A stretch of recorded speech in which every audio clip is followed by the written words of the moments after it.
오늘은 보이는 하나님을 믿지 말자라는 제목으로 함께 말씀을 나누려고 합니다. 안녕하세요. 예수님의 친구, 여러분의 친구, 김태민 목사입니다. 여러분, 우리 모두가 미래가 불안하다는 것 아시죠? 미래를 생각하며 걱정하게 사는 게 사람인 것 같습니다. 걱정 안 한다고 하는 사람들을 때때로 보게 되는데요.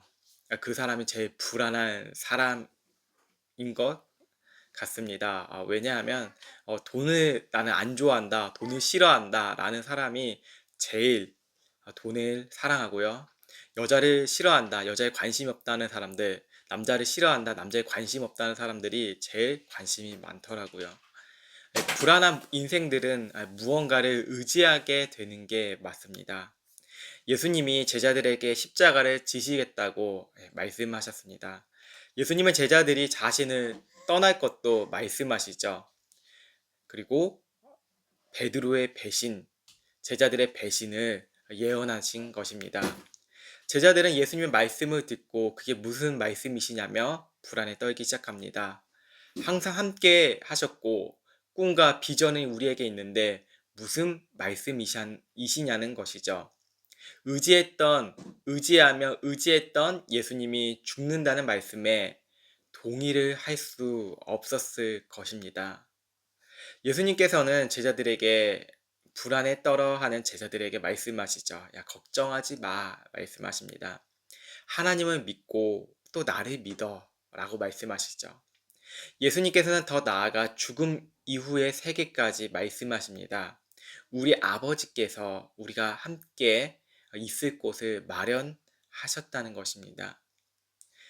제자들은 그 말씀을 듣고도 불안감이 멈추지 않았습니다. 예수님의 말씀보다는 내가 생각했던 이상, 꿈, 이 현실을 이루어야 하는데 예수님은 우리와 반대되는 말씀을 하고 계시니 말입니다.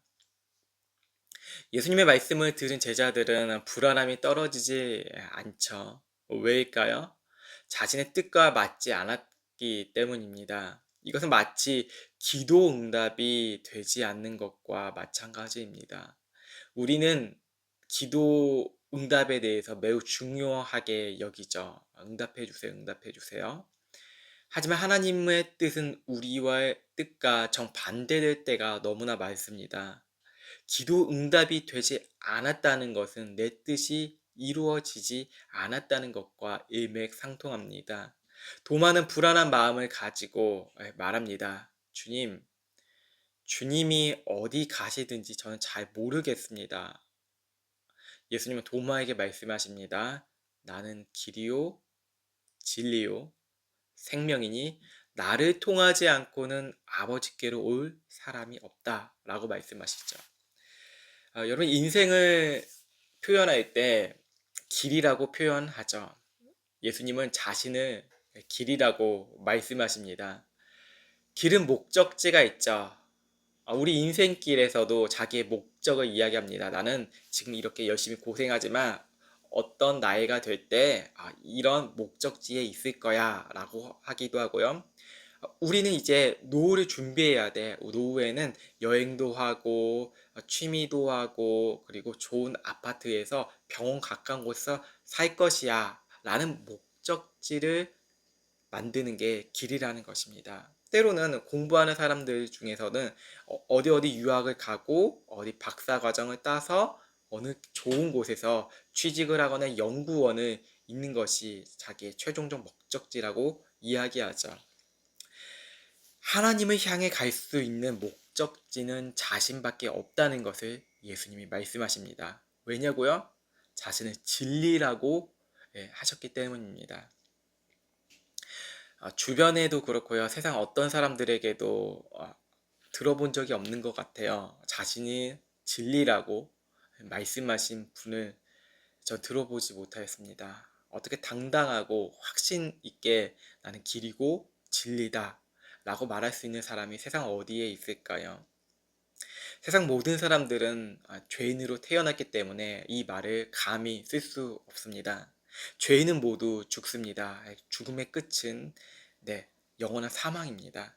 생명의 끝이 있다는 것이죠. 하지만 예수님은 자신을 생명이라고 말씀하셨습니다. 나는 길이요 진리요 무엇이죠? 생명이라고 말씀하셨다는 것이죠.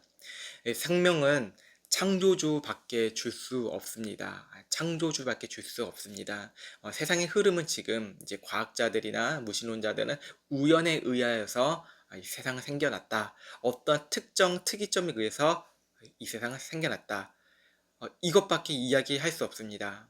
그래서 너희들은 틀렸다라고 이제 종교를 갖고 있는 사람들에게 이야기하지만 그들조차도 어떤 한계성에 부딪히는 그런 부족하고 나약한 모습이 바로 우연이라는 것이죠. 하지만 생명의 시작, 끝은 하나님이라고 말씀하셨습니다. 그리고 예수님은 나는 알파와 오메가라고 말씀하셨죠. 처음과 끝이라고 말씀하셨습니다. 이것이 무엇일까요? 생명의 처음의 시작은 나고 끝도 나라는 것입니다. 생명의 주관자라고 말씀하신 것이죠. 곧 예수님은 창조주이신 동시에 하나님과 함께시라는 것을 말씀하고 있다는 것입니다. 빌립은 이제 예수님과 도마가 하는 이야기를 듣고 이제 자신도 좀 나서 보려고 합니다. 이제 곰곰이 생각한 것이죠. 예수님이 길이고 진리고 생명이라고 말씀하셨으니 나도 이제 좀 의문이 나는 것이 있다. 그도 기도 제목을 말합니다. 예수님과 도마가 대화를 나눈 이 종합한 것이죠. 그 분위기이기도 하고요. 우리가 어떻게 될지도 모릅니다, 주님. 주님, 어떻게 될지 우리가 몰라요. 주님이 그렇게 말씀하셨잖아요. 좀 섭섭하긴 한데 어떻게 될지 모르니 우리에게 하나님을 보여주십시오. 라고 기도 제목을 말합니다. 간절한 것이죠. 불안하잖아요. 사람은 불안하면 기도 제목이 강력해져요. 사람은 더 두렵고 힘들고 주변에 아무것도 없을 때 기도 제목이 더 확실해지고 뚜렷해지는데 그것이 자기 뜻이라는 것이죠. 어떠한 뜻으로 하나님께 예수님께 말씀하고 있죠? 말씀드리고 있죠? 하나님을 우리에게 보여주세요. 정말로 생각이란 걸 하는 사람이었으면 빌립이 이걸 말하지 않았을 것입니다. 시내산에서 모세가 하나님을 볼 수가 없었잖아요. 하나님의 강렬한 빛 때문에 하나님을 보려고 하다가 많은 사람들이 죽었죠. 하지만 빌립은 그 성경과 상관없어요. 내 뜻이 더 중요합니다. 내가 불안하니까 이 상황이 너무 힘드니까 견딜 수 없는 거예요. 하나님은 우리에게 보여주십시오. 그러면 좀 우리가 괜찮을 것입니다. 어떻게 이야기하죠? 더 이상 바랄 게 없다고 성경에 나와요. 빌립이 나 하나님 보여주면 나 정말로 아무것도 바랄 거 없다. 하나님만 보여줘. 라는 것이죠. 이 말의 뜻은 진짜 하나님이 살아계신지 아닌지 좀 보여달라는 것입니다. 많은 사람들이 그렇게 이야기를 하더라고요. 제발 좀 하나님이 보였으면 좋겠다. 내가 하나님 보이면 하나님 믿겠다고 하는 사람들이 참 많습니다. 우리가 불리할 때가 있죠. 어려움에 처할 때가 있죠. 그때 하나님의 살아계심을 요구합니다. 하나님이 진짜 살아계시다면 이렇게 해주세요. 하나님이 진짜 살아계시면 내가 이러한 뜻이 있는데 이 뜻을 이루어주세요. 라고 기도를 합니다. 도마도 의심했고 빌립도 의심했고 제자들 모든 사람들이 의심하고 있습니다. 정말로 많은 사람들이 하나님을 의심하고 있습니다. 기독교 안에서 예배를 한다고 하지만 마음에 끊임없이 하나님을 의심하고 있다는 것입니다. 그 근거로는 하나님을 추상적으로 믿고 있다는 것입니다. 도마와 빌립같이 예수님은 길이 아닌 자신의 길을 걸으면서 하나님을 믿고 있다는 것입니다. 자신의 길에 도움이 좀 주십시오. 내가 이렇게 꿈을 꾸고 비전을 갖고 있습니다. 하나님, 나에게 도움을 좀 주십시오. 내가 하나님을 위해서 영광을 돌리기 위해서는 내가 잘 되어야 됩니다. 나에게 축복을 내려주세요. 안 주면 안 됩니다. 성경을 이용하여서 많은 설교자들이 때를 써라, 어린아이같이 때를 써고 기도를 하면 응답을 받을 것이다. 이렇게 하나님이 살아계시지 않음을 더 이야기하고 있다는 것이죠. 이 모습이 되게 역설적이죠. 말이 모순이 되죠. 어떻게 강렬히 떼쓰고 기도하는데 하나님이 없다고 생각하는 모습일까요? 네. 하나님의 뜻과 전혀 관련 없기 때문입니다. 사람의 뜻으로 하나님을 만들어내고 있다는 것이죠. 이게 바로 내가 만들어낸 하나님이라는 것입니다. 인간이 만들어낸 하나님이라는 것이죠. 목사가 하나님이 될 수도 있습니다. 아내와 남편이 하나님이 되기도 하고, 돈이 하나님이 되기도 하고, 부동산이 하나님이 되기도 합니다. 하늘 아래에 있는 것은 다 썩어가는데 그것을 하나님이라고 여기니 실망감만 들어요. 점차 희미해져요. 불안해져요. 하나님을 믿는다고 하는데 이렇게 불안할 수가 없어요.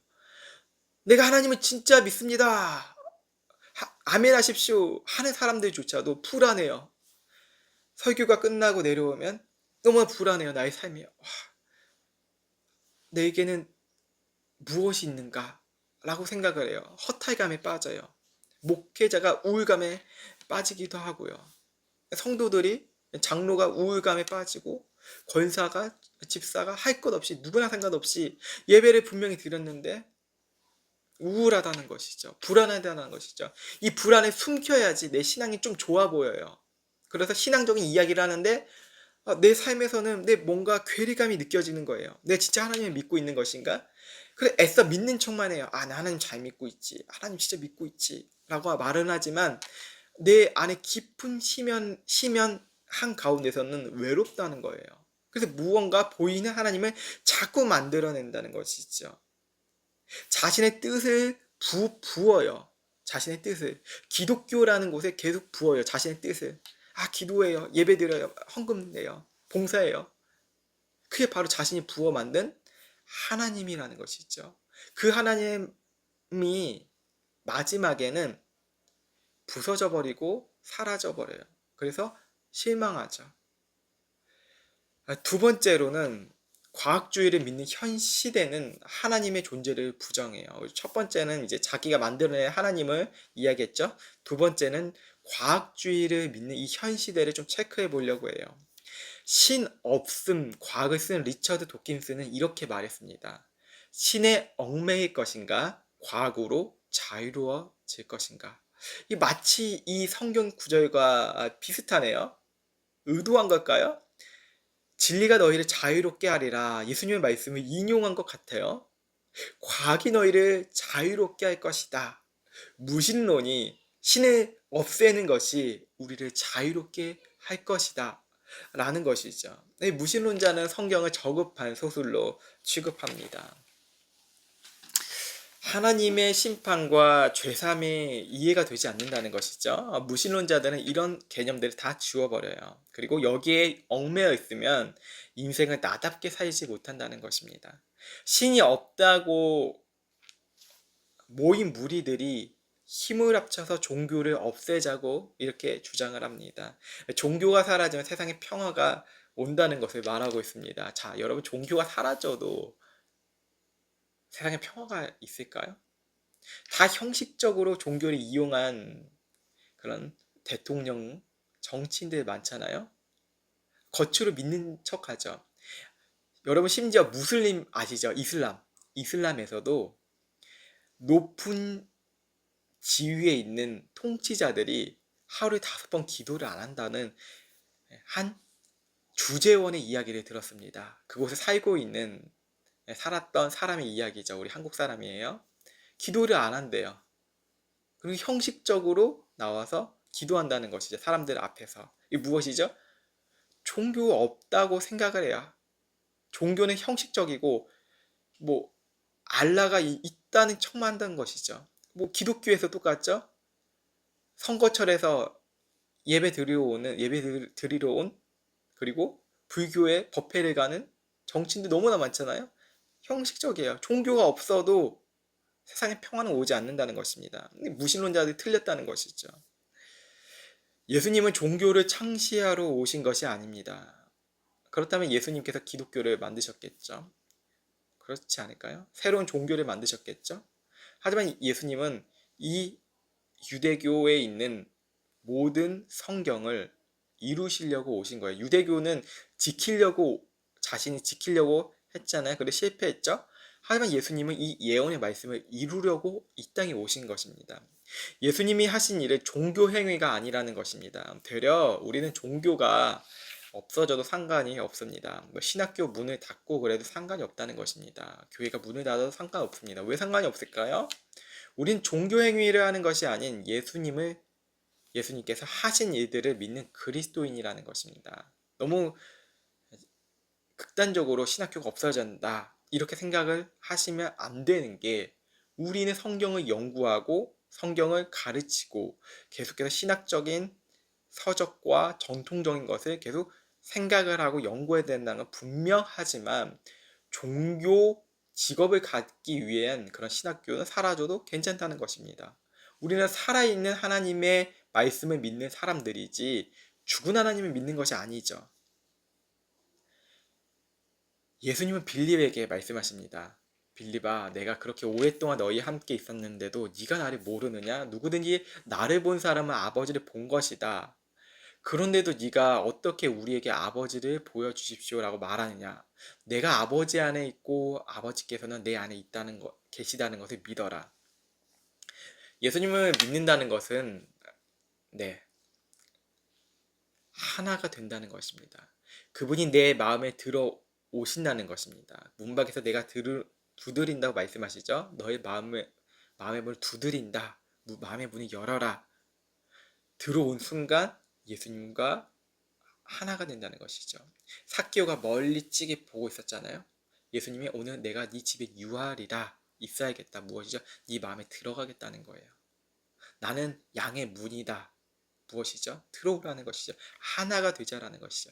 여러분, 아가서를 보시면 나의 사랑하는 사람에 대해서 계속 구애를 하고 함께 있자, 나와 함께 누리자, 이렇게 계속 반복해요. 사랑의 메시지들이 계속 이야기해요. 무엇이죠? 하나가 된다는 거예요. 성도와 예수 그리스도가 하나라는 것을 이 아가서에서 보여주는 것입니다. 예수님께서 내가 아버지 안에 있고 아버지가 내 안에 있다고 말씀하십니다. 이 원리입니다. 내 안에 들어와 계신다는 것을 나를 보면 하나님을 본 것이라고 말씀하신 거예요. 예수님이 마음에 정말 우리 안에 있다면 종교 행위를 안 해도 돼요. 종교 행위는 어떤 것이냐면, 형식적으로 교회에 매주 일주일에 한 번씩 나와야 된다라는 것에 매여 있지 않아도 돼요. 그럼 교회 안 다녀도 되나? 일주일에 주일 예배 안 드려도 되나? 그 말의 뜻이 아니라 자발적으로 하나님 앞에 나아간다는 것이죠. 뭐 목요일이든지 금요일이든지 수요일에 상관없어요. 언제 어디서나 예배를 드리는 모습으로 살아간다는 거예요. 왜 그럴까요? 내 안에 예수님이 있으시기 때문에, 내 안에 예수님이 있으시기 때문에 나는 언제 어디서든지 예배할 자세가 되어 있고 태도가 되어 있다는 것이죠. 왜 그럴까요? 나를 향해 타인들이 나의 모습을 보면 하나님을 본다는 것입니다. 예배하는 모습을 본다는 거예요.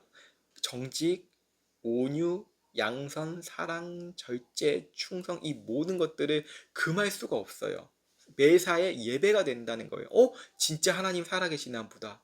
내가 기독교 정말 하찮은 종교고 쓰레기와 같은 종교고 우리 집안이 절대 기독교 예배를 드리면 안 된다고 생각을 했었는데, 이제는 저 사람을 보니까 야, 진짜 하나님 살아계시나 보다 고백을 하게 돼요.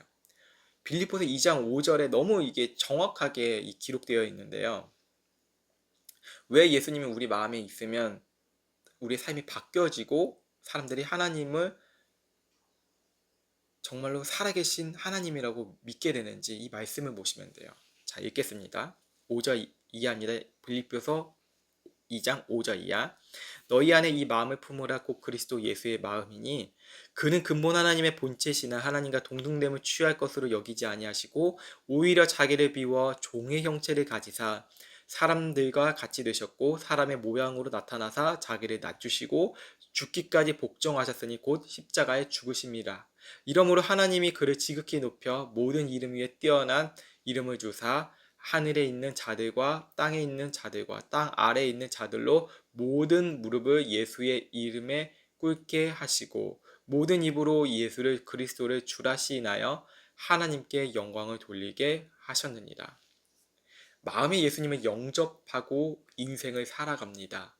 그 길이 예수님을 드러낼 수밖에 없는 길이 됩니다. 종교인들은 사람들에게 잘 보이려고 해요. 아, 내가 이렇게 했습니다. 내가 이런 일을 행했습니다. 그래서 좀 더 드러나게 자기가 기도하는 모습들을 보여주려고 해요.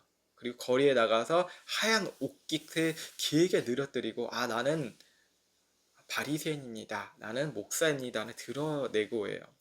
제가 왜 목사라고 사람들에게 말을 안 하냐고 다니냐면, 저는 만인 제사장을 그 성경에 나와 있는 것을 믿는 사람이에요. 목사와 집사와 장로와 뭐 권사, 서리 집사 이런 건 전혀 중요치 않아요. 사람들이 말하죠. 자기가 어느 교회 집사입니다 이러고 얘기 안 하잖아요. 그냥 말할 뿐이죠. 예수님이 드러낸다는 것이죠. 드러날 수밖에 없다는 거예요. 내가 어떤 직분이 중요한 것이 아니고 내 마음에 예수님이 있으니까 나는 이 영원하신 예수님의 드러날 뿐이다 라는 것입니다. 나의 생명길은 예수님이십니다. 다른 생명, 내가 생명을 여러분에게 줄 수 없습니다. 나에겐 돈이 없습니다. 내게 부동산도 없고요. 많은 것이 없습니다. 하지만 내가 내 안에 있는 것이 예수 그리스도, 내가 내게 있는 곳으로 줄 것이다. 무엇이죠? 나사렛 예수 그리스도의 이름으로 일어나 걸어라. 이것입니다. 이사야서 52장 7절에는 이 길을 이렇게 표현하고 있습니다. 좋은 소식을 가져오며 평화를 공포하며 복된 좋은 소식을 가져오며 구원을 공포하며 시온을 향하여 이르기를 내 하나님이 통치하신다. 자의 산을 넘는 발이 어찌 그리 아름다운고. 좋은 소식을 전하는 사람들은 좋은 행동을 하게 됩니다. 자녀가 학교에서 상을 받아오면 룰루랄라 하면서 뛰어가죠. 부모님께 나아가죠. 발걸음이 가볍죠. 받았으니까.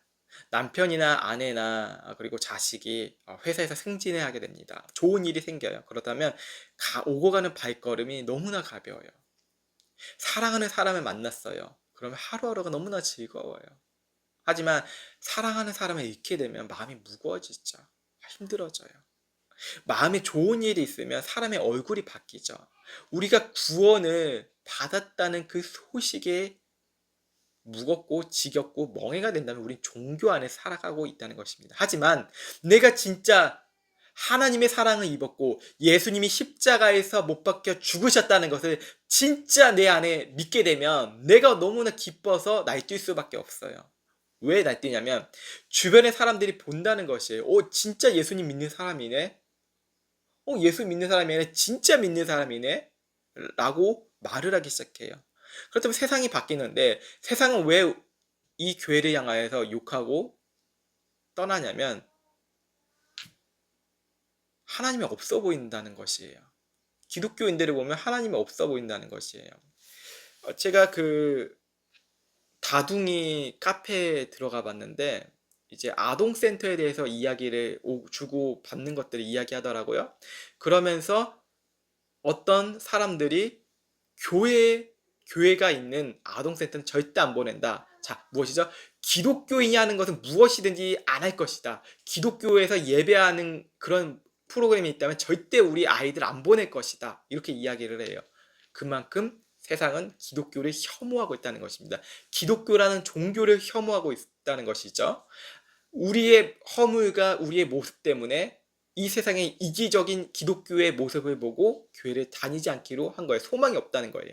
하지만 희망이 있는 게 우리 자신이 하나님의 살아계심을 증거하는 게 아니라 우리 안에 예수 그리스도가 함께 더불어 내 마음이 있으면 저절로 하나님이 살아계심을 드러낼 수밖에 없어요. 가벼워요. 우리가 몸을 이렇게 걷잖아요. 이렇게 걷잖아요. 걷고 있네 말을 하지 않아요. 사람들. 당연히 걷는 것이니까.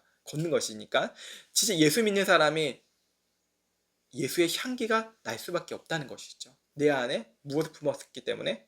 예수님을 품었기 때문에.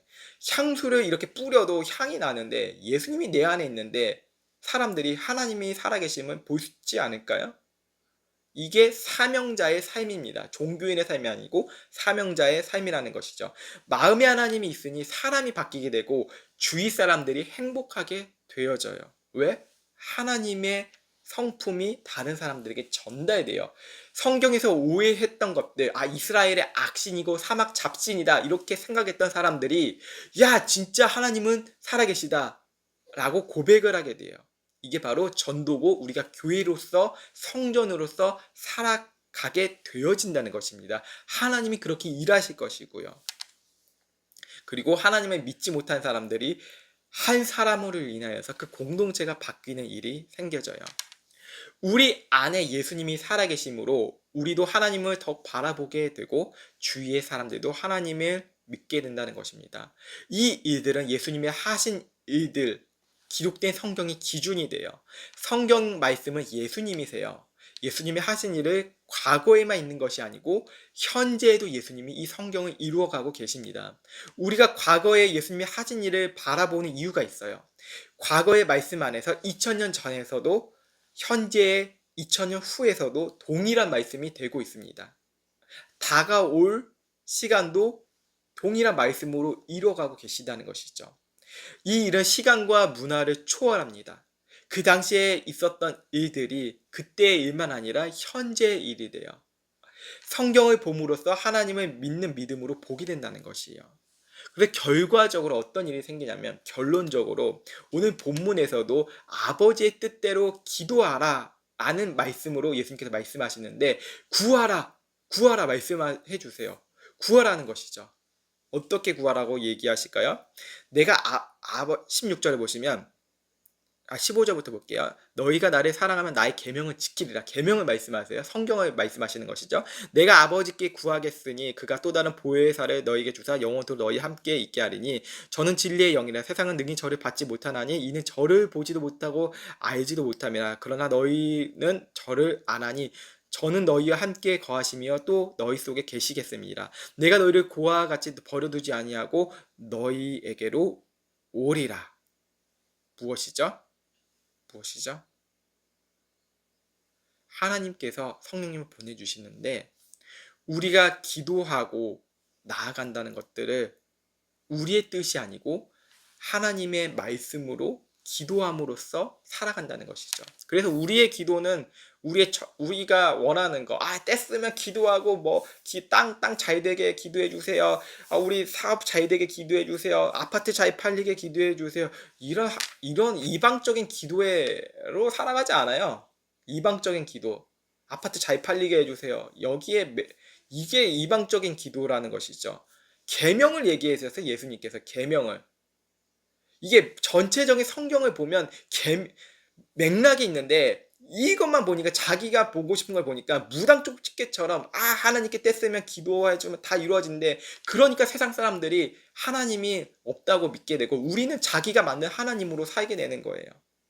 기도가 어떻게 변하면 진짜 하나님의 살아계심을 동행함으로써 살아가냐면 하나님의 뜻을 의존하게 돼요. 하나님의 뜻이 이루어지기 원합니다. 빌립과 도마가 의심을 했잖아요. 그런 의심하는 크리스찬이 더 이상 아닌 가짜 크리스찬이 아닌 진짜 하나님을 의존하면서 하나님의 뜻이 이루어지는 것을 더 기뻐하고 갈망하는 사람으로 바뀌게 된다는 것이죠. 이러한 삶은 내가 나대로 사는 것이 아니고 내가 어느 환경에 있던 간에 사람에게 비위를 맞춰줘요. 이 비위라는 것은 그리스도께서 이 땅에 내려오셨잖아요. 종의 형체로. 우리가 그들의 형체로 그들의 문화로 다가가요. 왜? 우리 마음에는 그리스도의 마음이 흘러가고 그들을 위해서 기도하게 된다는 거예요. 이게 바로 기도고 본질적인 기독교의 요소라는 것입니다. 내 자신이 자랑하고 높아지는 것이 아니고 내가 사라진다는 일이라는 것입니다. 그게 바로 바람과 같은 어디로 갔다가 어디로 갈지 모르는 바람과 같은 성령의 바람으로 사는 그리스도인이라는 것입니다. 하나님께서 일하실 것이고 하나님께서 우리를 지켜주실 것입니다. 이 설교를 들은 모든 분들 하나님의 능력이 임할 것이고 하나님의 사랑이 더 깊게 체험되어지고 성경의 말씀을 사랑하는 여러분이 될 것입니다. 성경을 더 깊게 묵상하시고 생각하십시오. 주님께서 일하실 것입니다. 주님께서 일하고 계시고 있고 또 그 일들을 믿음으로 나가길 원합니다. 기도하시겠습니다. 하나님 감사합니다. 오늘 말씀을 함께 나눴습니다. 우리의 힘과 능력으로 하나님을 부어서 만들었고 우상처럼 생각했습니다. 하나님 이 시대에 교회는 참 많이 있고 십자가는 참 많이 이렇게 꽂혀져 있는데 하나님의 능력이 없는 이 시대 속에서 살아가고 있습니다. 하나님 정말로 우리가 회복되기 원합니다. 하나님 우리가 정말로 주님을 영접하는 그리스도인들이 되기 원합니다. 주님의 뜻을 바로 알게 도와주옵시고 성령님 이 시대에 정말로 하나님께서 일으키실 만한 사람들을 사용해 주시옵소서. 그들을 통하여서 우리를 통하여서 이 세상에 하나님의 아들이 예수 그리스도이시고 종교로서 믿는 게 아니고 세상 모든 사람들이 주님을 바라보고 나아가는 그 일들, 다가오실 그 하늘에서 구름 타시고 오실 그 예수님을 정말로 기대하며 소망하는 많은 사람들이 될 수 있도록 주님 우리를 이끌어 주시고 일꾼으로 삼아 주시옵소서. 감사하며 살아계신 예수 그리스도의 이름으로 기도드립니다. 아멘.